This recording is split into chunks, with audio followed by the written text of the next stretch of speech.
오늘 함께 봉독한 이 본문 말씀 가지고 약속의 말씀이 이루어지는 날이 온다라고 하는 그런 제목으로 말씀을 나누겠습니다. 우리가 잘 아는 것처럼 오늘은 우리 대림절 첫 번째 주일입니다. 대림절은 우리 교회력에서 첫 번째 절기입니다. 그러니까 교회력으로 말하면 오늘이 1월 1일입니다. 신년이 되는 그런 날입니다. 성탄절이 되기 4주 전에 시작을 합니다. 우리가 성탄절이 지나고 나면 주연절이 되고 그 다음에 사순절이 되고 부활절이 되고 성령 강림절이 되고 이렇게 절기가 계속해서 진행이 되는데 오늘은 이 대림절 첫 번째 주일, 오늘부터 시작되는 이 대림절은 이미 2000년 전에 초림으로 오신 예수 그리스도를 기억하면서 다시 오실 예수 그리스도를 기다리며 준비하는 그런 기간을 의미합니다. 그러니까 이 대림절은 기다림의 절기입니다. 여러분, 이 기다림이 있는 사람은 행복합니다. 기다림은 행복과 기쁨과 희망의 영역입니다. 우리의 자녀들이 성탄절이 되든지 혹은 자기 생일이 이렇게 다가오면 부모님들에게 어떤 선물을 받을까? 부모님들이 어떤 선물을 해 주실까? 자기들이 받고 싶은 그런 선물들을 부모님에게 이야기하고 그 생일날을, 성탄절을 기다리는 그런 모습을 보게 됩니다. 여러분, 그렇게 그날을 기다리는 우리 아이들의 마음이 어떨까요? 걱정일까요? 불안일까요? 염려일까요? 아닙니다. 행복입니다. 기쁨입니다. 기대가 됩니다. 설렙니다. 여러분, 이것은 어린이들만이 아니라 우리 어른들도 역시 마찬가지입니다. 자, 이처럼 기다림이라고 하는 것은 우리의 삶의 활력소이고 또 오늘을 살아가는 이유가 되는 것입니다. 우리가 가끔 병원을 가보게 되면 많은 환자들이 그 아픔과 그 고통과 그 상처를 참으면서 치료를 받는 모습을 보게 됩니다. 여러분, 그 사람들이 왜 치료를 받습니까? 이 치료를 받으면 곧 나아질 거야. 내일은 괜찮아질 거야. 좀 좋아질 거야. 이런 기대, 이런 희망, 이런 생각, 내일에 대한 그런 기대감 때문에, 회복에 대한 그런 기대감 때문에 그 고통스러운 치료의 과정이지만 그 과정도 참아내고 인내하는 그런 모습을 보게 됩니다. 여러분, 사업을 하시는 분들도 역시 마찬가지입니다. 오늘 힘들고 어려워도 심지어 사업에 실패한 사람도 내일 때문에, 그 내일에 대한 기다림 때문에 오늘 하루를 버티는 모습을 보게 됩니다. 내일에 대한 기다림이 없는 사람은 어쩌면 오늘을 살 이유가 없는 사람입니다. 삶의 목표가 없고 삶의 방향이 없고 삶의 목적이 없는 사람인 것입니다. 자, 그러기에 기다림이 있는 사람은 그 기다림을 위해서 자기의 마음과 혹은 생각과 노력을 집중하게 됩니다. 뿐만 아니라 참고 인내하는 그런 모습을 보게 됩니다. 그래서 그 기다림에 결국 목표로 삼았던 그것을 붙잡고 그것을 성취하는 이런 모습을 보게 됩니다. 그러기에 우리가 이 세상을 살아가면서 기다림이라고 하는 것이 얼마나 중요한지 모릅니다. 물론 이 기다림은 지루합니다. 또 이 기다리는 것이 결코 쉽지 않습니다. 힘듭니다. 무한한 인내가 필요합니다. 그런다 하더라도 기다림만큼 행복은 없습니다. 우리가 살아가고 있는 이 세상의 일도 이렇게 기다림이 중요하듯이 우리 영적인 일, 하나님 나라의 일, 우리의 구원을 위해서 하늘 보좌를 버리시고 이 땅에 오신 예수 그리스도의 탄생을 축하하며 경배하며 또 다시 오실 주님을 제대로 맞이하기 위해서 우리가 준비하는 이 대림절의 이 기간은 무슨 기간보다도 중요하다고 그렇게 이야기할 수 있습니다. 그런 의미에서 우리는 지금 이처럼 중요한 시간을 보내고 있는 것입니다. 자, 오늘 본문의 말씀을 이렇게 보게 되면 기다림과 관련이 되어 있는 그런 말씀입니다. 유다와 예루살렘의 회복에 관해서 예언되어 있는 그런 메시지 말씀입니다. 예레미야 유다의 16번째 왕인 요시야 왕 13년에, 그러니까 주전 627년에 선지자로, 예언자로 그렇게 부름을 받아서 유다의 마지막 왕 20번째 왕인 시드기야 왕 때까지 활동했던 그런 선지자입니다. 자, 오늘 33장 1절 말씀을 보게 되면 예레미야가 지금 왕의 시위대 뜰에 있는 감옥에 갇혀 있는 모습을 보게 됩니다. 자, 왜 이 예레미야가 지금 왕의 시위대 뜰 그 감옥에 갇혀 있을까요? 유다가 망한다라고 하는 것을 이야기했기 때문에 그렇습니다. 유다의 망함을 선포했기 때문에, 예언했기 때문에 그런 거예요. 좀 더 정확하게 말하면 이 유다가 바벨론에게 빨리 항복을 하고 무릎을 꿇어야 되는데, 그러지 않고 지금 바벨론에게 계속해서 대항을 하고, 바벨론에 대항하기 위해서 이 시드기야 왕은 저 애굽의 사람과 애굽 왕과 애굽에게 이렇게 도움을 청해 가지고 바벨론을 좀 이렇게 대적하려고 하는 이런 계획을 갖고 있는데, 이 예레미야가 유다가 망한다, 바벨론에게 빨리 항복을 해라, 이런 이야기를 하다 보니까 싫어하는 겁니다. 이런 소리를 누가 싫어하겠습니까? 백성들도 분명히 싫어하겠지만 왕이 싫어한 것입니다. 그래서 백성을 선동하고 소란케 한다라고 하는 그런 죄명으로 시위대 뜰에 있는 감옥에 가둔 겁니다. 자, 그런데 이 예레미야의 예언이라고 하는 이 예언은 단순히 그냥 예레미야 개인의 생각이 아니에요. 하나님께서 그 선지자 예레미야에게 주신 하나님의 계획, 하나님의 말씀인 것입니다. 유다의 백성들이 믿음을 잃어버리고 우상을 숭배하고 하나님을 버렸기 때문에 하나님께서 저 바벨론을 들어서 유다를 심판하시겠다라고 하는, 바벨론의 이 유다의 백성들이 포로로 잡혀가겠다고 하는 이런 것들을 예언한 그런 메시지입니다. 자, 1절 말씀을 좀 자세히 한번 보겠습니다. 예레미야가 아직 시위대 뜰에 갇혀 있을 때 여호와의 말씀이 그에게 두 번째 임하니라 그랬습니다. 시위대 뜰에 갇혀 있을 때 첫 번째 하나님의 말씀이, 여호와의 말씀이 임했습니다. 근데 지금 아직 계속해서 시위대 뜰에 갇혀 있는 그런 상황입니다. 그 상황에 하나님의 말씀이 이 예레미야에게 임한 것입니다. 다시 말하면 시위대 뜰에 갇혀 있는 예레미야를 하나님이 찾아오셔서 그에게 말씀하신 것, 하나님이 예레미야를 찾아오신 그런 모습입니다. 인간적으로 보면, 육신적으로 보면 갇혀 있는 그런 환경입니다. 상황입니다. 그런데 그 갇혀 있는 상황 가운데 하나님께서 찾아오셨어요. 마치 밤새도록 고기를 잡았지만 한 마리의 고기를 잡지 못하고 빈손으로 그물을 손질하고 있었던 그 제자들을 주님이 찾아오셨던 것처럼,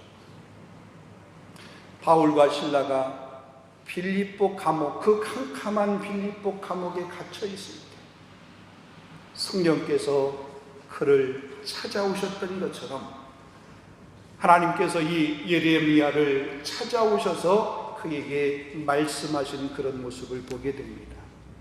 보통 우리가 하나님을 찾는 것 같지만 궁극적으로 보면 하나님이 우리를 찾아오시는 거예요. 요한복음 15장 16절 말씀에 보면 이렇게 말했습니다. 너희가 나를 택한 것이 아니요 내가 너희를 택하여 세웠다. 우리가 하나님을 선택한 것이 아니라 하나님께서 우리를 선택하셔서 우리를 부르셨다라고 하는 그런 얘기입니다. 그러기에 때로 이 낙심하고 있는 현장에도, 실패한 그런 현장에도, 갇혀있는 현장에도 하나님은 그 시공간을 초월해서 찾아오시는 분이시다라는 거죠. 예레미야에게 찾아가신 그 하나님, 빈손으로 그물을 손질하고 있었던 그 제자를 찾아가신 그 주님, 바울과 실라를 찾아가신 그 성령님께서는 저와 여러분의 어떠한 환경이든지 그 환경 가운데도 찾아오시는 삼위일체 하나님이신 줄로 믿습니다. 이처럼 우리가 갇혀 있을 때 하나님은 찾아오십니다. 때로 우리가 외롭고 혹은 고독할 때, 힘들 때, 고단스러울 때, 실패하여 일어날 힘조차 없을 때 주님은 찾아오셔서 우리에게 손을 내미신다. 여러분, 이 사실을 믿으시기를 바랍니다. 자, 그의 두 번째 예언의 메시지가 무엇인가 보면, 바벨론의 포로로 잡혀가서 생활을 하게 되지만 다시 회복되고 유다로, 예루살렘으로 다시 돌아오게 될 것이다 라고 하는 그런 예언의 메시지입니다. 무너지고 황폐했던 그 예루살렘이 다시 회복이 될 것이라고 하는 그런 메시지예요. 자, 본문 10절, 11절 말씀 보면, 황폐하여 사람도 없고 주님도 없고 짐승도 없던 유다의 백성들과 예루살렘 거리에서 즐거워하는 소리, 기뻐하는 소리, 신랑의 소리, 신부의 소리와 만군의 여호와께 감사하라, 여호와는 선하시니 그 인자하심이 영원하다 하는 그 소리와 여호와의 성전에 감사제를 드리는 자들의 소리가 다시 들리리니 이는 내가 이 땅에 포로를 돌려보내어 지난 날처럼 되게 할 것입니다. 유다의 백성들에게 약속하신 그 약속입니다. 여러분, 하나님이 약속하신 이 약속은 반드시 이루어지는 줄로 믿습니다. 자, 그래서 오늘 본문 14절 말씀은 이렇게 말씀합니다. 여호와의 말씀이라. 보라, 내가 이스라엘의 집과 유다의 집에 대하여 알려준 선한 말을 성취할 날이 이르리라. 하나님께서 그렇게 말씀하신 그 말씀이 성취할 날이 이를 것이다, 그 날이 온다라고 하는 것을 지금 말씀하고 있는 거죠. 그러니까 유다의 백성들의 입장에서 보게 되면 그 날이 올 것 같지 않아요. 지금 이 유다가 형편없이 무너져 있는 모습입니다. 예루살렘이 형편없이 무너져 있는 그런 모습입니다. 또 이들이 바벨론의 포로로 잡혀가게 되면 70년이라고 하는 시간 동안 바벨론의 포로 생활을 해야 되는 거죠. 그 생활을 하다가 보면 회복이라고 하는 것은 그들의 생각 속에서 잊어버릴 수밖에 없는 그런 단어잖아요. 그런데 오늘 지금 이 예레미야를 통해서 뭐냐면, 비록 바벨론의 포로로 잡혀갔지만 반드시 하나님께서 돌아오게 한다, 회복하게 한다, 그것을 기다리라, 이거예요. 기다리라고. 오늘 이 메시지의 내용은 바로 그런 기다림을 이야기하고 있는 거죠. 반드시 회복된다, 반드시 돌아오게 된다, 반드시 돌아오도록 하나님이 허락하신다. 그러니 뭐예요? 기다리라. 그 약속의 말씀을 붙들고 기다리라, 이런 이야기를 하는 것입니다. 여러분, 이 말씀은 유다의 백성들에게만 주신 말씀이 아닙니다. 하나님께서 말씀하시는 하나님의 말씀은 반드시 이루어질 줄로 믿습니다. 우리 교회에게도 우리 2020년을 시작하면서 주신 말씀이 있습니다. 우리 교회 2020년 교회 뼈가 뭡니까? 생수의 강이 흘러 넘치는 교회. 하나님께서 우리 교회에게 주신 그런 말씀입니다. 요한복음 7장 38절입니다. 나를 믿는 자는 성경이 이른 것 같이 그 배에서 생수의 강이 흘러나오리라. 생수의 강이 흘러나오는 교회. 한 해를 마무리하는 이 시점에 와서 코로나 바이러스로 인해서 우리 삶의 현실 가운데서 이 하나님의 섭리와 약속이 불분명하고 하나님의 인도하심이 모호한 것 같아도, 하나님이 약속하심이 희미해지는 것 같아도 한 번 약속하신 하나님은 반드시 이루게 하시는 줄로 믿습니다. 하나님은 세상을 창조하신 만물의 주인이십니다. 역사의 모든 것이 다 그분의 손 안에 있습니다. 하나님의 손 안에 있어요. 우리가 이 코로나 시대를 보내면서 정말 이 역사의 주인이 하나님이고 하나님의 손 안에 있다는 것을 우리가 절감하고 있습니다. 인간이 아무리 지혜로운 것 같아도, 인간이 아무리 똑똑한 것 같아도, 세상을 다 호령할 것 같아도 그 바이러스 이거 하나 때문에 온 세계가 이렇게 앓고 있죠. 우리의 삶에 대한 선하시고 온전하신 계획은 그분 안에서만 온전케 되며 그분 안에서만 발견될 수 있습니다. 우리의 삶이 힘들고 어려워 하나님의 약속이 빗나간 것 같고 하나님의 응답이 멀어진 것 같지만 하나님은 우리를 역사의 마지막에 반드시 승리자로 우뚝 서게 하실 줄로 믿습니다. 문제는 우리의 믿음입니다. 그것을 믿는 우리의 믿음이에요. 그래서 히브리서 11장 6절 말씀에 믿음이 없이는 하나님을 기쁘시게 할 수 없다라고 그랬습니다. 하나님께 나아가는 자는 반드시 그가 계신 것과 그를 찾는 자에게 상 주시는 이심을 믿어야 할지니라 그랬습니다. 우리 믿음이 하나님이 행하실 것에 대한 믿음. 이 믿음이 있을 때 내 믿음대로 될지어다. 믿음이 너를 구원하였으니 따라가라. 믿음대로 되는 역사가 있을 줄로 믿습니다. 자, 계속해서 본문 말씀을 한번 보게 되면 15절입니다. 15절을 보면 그날 그때에 내가 다윗에게서 한 공의로운 가지가 나게 하리니 그가 이 땅의 정의와 공의를 실행할 것이다 그랬습니다. 자, 여기서 보면 그날이라고 그랬습니다. 이 그날은 1차적으로 보게 되면 유다의 백성들이 바벨론으로 포로로 갔다가 그 포로에서 돌아오게 되는 날, 회복이 되는 날을 가리킵니다. 그러나 궁극적으로 보게 되면 예수 그리스도가 오시는 날을 의미합니다. 자, 다윗에게서라는 말이 있습니다. 다윗의 가문에서, 다윗의 후손 가운데서라는 그런 말입니다. 지금은 가지와 혹은 줄기가 다 잘라져서 밑둥만 남은 것 같은 그 다윗의 가문에서 새로운 가지가 돋아나게 될 것이라는 그런 말입니다. 죽은 줄만 알았는데 거기서 새로운 가지가 나서 그 의로운 가지가 돋아나서 정의와 공의를 실현하게 될 것이라고 하는 그런 말씀입니다. 그러니까 단순히 바벨론으로부터 그 정치적인 자유를 얻는 것만이 아니라 메시아가 탄생하셔서 예수 그리스도로 말미암아, 아니 예수 그리스도께서 이 땅에 오심으로 말미암아 우리의 영혼이 구원을 받게 될 것이라고 하는 것을 지금 예언하고 있는 그런 말씀입니다. 그래서 16절 말씀이 이렇게 선포합니다. 그날에 유다가 구원을 받겠고 예루살렘이 안전히 살 것이며 이 성은 여호와는 우리의 의라는 이름을 얻으리라 그랬습니다.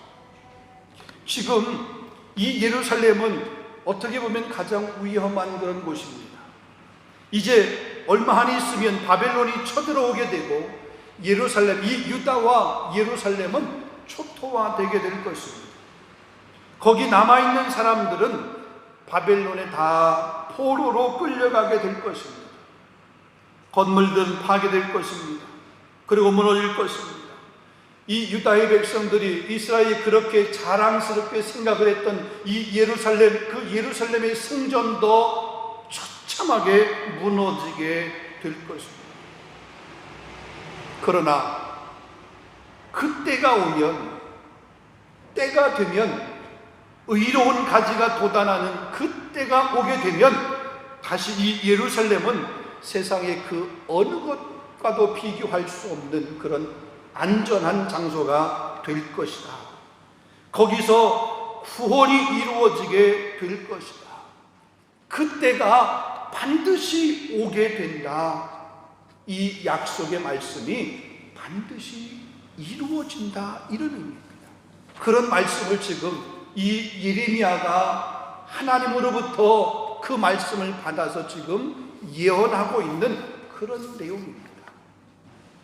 지금 현실적으로 보면 그런 것들이 암담한데, 그러나 이 예언의 메시지가 우리가 잘 아는 것처럼 시간이 지나고 나서 다윗의 그 혈통을 통해서 메시아가 탄생한 그런 모습을 보고, 이스라엘 유다의 백성들이 저 바벨론의 포로로 잡혀갔지만 고레스 칙령에 의해서 이들이 다시 돌아오게 되는 그런 모습이 역사적으로 분명한 사실로 우리가 알 수 있는 것입니다. 여러분, 이사야서 11장 1절 2절 말씀에도 보면 이새의 줄기에서 한 싹이 나며 그 뿌리에서 한 가지가 나서 결실할 것이요 그 위에 여호와의 영 곧 지혜와 총명의 영이요 모략과 재능의 영이요 지식과 여호와를 경외하는 영이 강림하시리니 그랬습니다. 이새의 뿌리, 이새의 아들 누굽니까? 다윗이에요. 그 다윗의 혈통을 통해서 예수 그리스도 탄생하신 것 아니에요. 마태복음 1장에 보면은 예수님의 족보에 관해서 기록이 되어 있습니다. 그 족보에 보면 아브라함과 다윗의 자손 예수 그리스도의 세계라 그러면서 쭉 그 족보를 기록을 합니다. 그 다윗의 씨를 통해서, 다윗의 그 가지를 통해서 메시아이신 예수 그리스도가 오신 것이요, 예레미야가 예언했던 그 예언의 메시지가 그대로 성취되었던 그런 모습을 보게 됩니다. 사랑하는 성도 여러분, 예레미야가 이 말씀을 선포했을 때는 유다와 예루살렘의 운명이 바람 앞에 있는 등불과 같았던 그런 때입니다. 멸망이라고 하는 것이 기정사실화되어 있었던 그런 때였습니다. 유다의 백성들은 낙심을 하고 절망을 했습니다. 더 이상 어떤 희망도 어떤 기대도 할 수 없는 그런 상황이었습니다. 가지도 잘려가고 줄기도 잘려나가고 정말 밑둥만 남아있는, 앙상하게 남아있는 그런 상황이었습니다. 더 이상 뒤로 물러설 수도 없는 그런 백척간두의 상황이었습니다. 풍전등화의 그런 상황이었습니다. 벼랑 끝에 서 있는 것과 같은 그런 상황이었습니다. 그런데 하나님이 보실 때 그 상황은 백척간두 풍전등화의 상황이 아니었습니다. 상한 갈대를 꺾지 아니하시며 꺼져가는 등불을 끄지 아니하시는 하나님께서 광야에 길을 내시고 사막에 샘을 솟게 하시는 그 하나님께서 다시 유다와 예루살렘을 회복시키시는 것입니다. 다윗의 혈통을 통해서 메시아이신 예수 그리스도를 탄생하게 하셔서 영원한 멸망, 지옥에 갈 수밖에 없는 인생들을 하나님께서 구원하시도록 그렇게 행하시는 것입니다. 우리는 지금 이 대림절의 첫째 주일을 맞이하였습니다. 이미 예수님은 초림으로 오셨고 그 오셔서 부활 승천하셨습니다. 다시 오시겠다고 주님은 우리에게 분명히 약속을 하셨습니다. 사도행전 1장 9절에서 11절 말씀에 보면 부활 승천하시면서 다시 오시겠다고 약속했습니다. 하늘로 가심을 본 그대로 오시리라. 요한계시록 1장 7절 말씀에도 보면 볼지어다 그가 구름 타고 다시 오시리라. 우리가 믿는 주님은 약속에 신실하신 주님입니다. 그분의 신실하심은 그의 약속과 성취로 증명이 되었습니다. 구약과 신약 성경을 보게 되면 셀 수 없는 약속, 또 그 약속이 성취된 사례들을 우리는 수없이 많이 볼 수가 있습니다. 약속하신 그 약속은 하나의 오차도 없이, 단 한순간의 오차도 없이 그 약속하신 약속은 다 이루어졌습니다. 단 하나, 다시 오시겠다고 하신 그 주님의 약속은 아직 이루어지지 않았습니다. 그러나 지금까지 약속하신 모든 약속, 예언의 그 모든 메시지들이 그대로 이루어졌다라고 그러면 다시 오시겠다고 말씀하신 그 약속도 분명히 하나님이 정하신 그때에 반드시 오게 될 줄로 믿습니다. 요한복음 14장 3절입니다. 가서 너희를 위하여 거처를 예비하면 내가 다시 와서 너희를 내게로 영접하여 나 있는 곳에 너희도 있게 하리라. 이 마지막 하나 약속의 성취를 위해서 주님은 반드시 오실 것입니다. 그러기에 우리는 이 기다리는 자의 삶을 잘 살아야 됩니다. 오늘 우리가 겪고 있는 우리 삶의 현장의 힘듦 때문에 다시 오실 주님에 대한 믿음이 흔들려지고 또 그 믿음이 약해져서는 결단코 안 될 줄로 믿습니다. 세상은 흔들리고 혹은 사람들은 변하여도 우리는 이 약속의 말씀에 굳게 서서 이 약속의 말씀을 굳게 붙들고 그것을 신뢰하며 기다리는 신앙, 마라나타의 그 신앙으로 승리해야 될 줄로 믿습니다. 사랑하는 성도 여러분, 만남이 기대가 될수록 그 만남을 위해서 준비하게 됩니다. 다시 오실 주님을 여러분은 기다리고 계십니까? 다시 오실 그 주님을 위해서 여러분은 무엇을 준비하고 계십니까? 그분이 안 오실 것 같습니까? 그분은 분명히 반드시 기필코 꼭 오십니다. 우리 대림절 이 기간을 보내면서 다시 오실 그 주님을 우리 마음 가운데 품고 기대하는 마음으로, 설레는 마음으로, 감사하는 마음으로, 기쁜 마음으로 기다림의 신앙을 다시 한번 회복할 수 있는 저와 여러분 될 수 있기를 주님의 이름으로 축원합니다. 기도하겠습니다. 거룩하신 아버지 하나님, 참으로 감사합니다. 우리 대림절 첫째 주일을 맞이하면서 우리의 기다림이 얼마나 행복하고 기다림이 얼마나 중요한지, 또 이 기다림을 위해서 어떤 준비를 해야 되는지, 하나님께서 우리에게 약속하신 그 모든 약속이 이미 다 이루어졌듯이 다시 오시겠다고 약속하신 주님의 그 약속도 분명히 이루어질 것인데, 그 이루어지는 그날을 우리가 소망하며 오늘 준비하는 자의 마라나타의 신앙을 가질 수 있는 우리 모두가 다 될 수 있도록 인도하여 주시옵소서.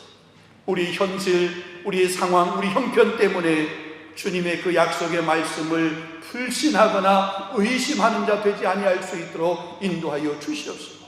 모든 상황과 환경 가운데서도 정말 그 약속의 말씀을 끝까지 신뢰하며 믿음으로만 승리하는 우리 모든 성도들이 다 될 수 있도록 하나님 붙들어 주시옵소서. 예수 그리스도 이름으로 감사하며 기도하옵나이다. 아멘.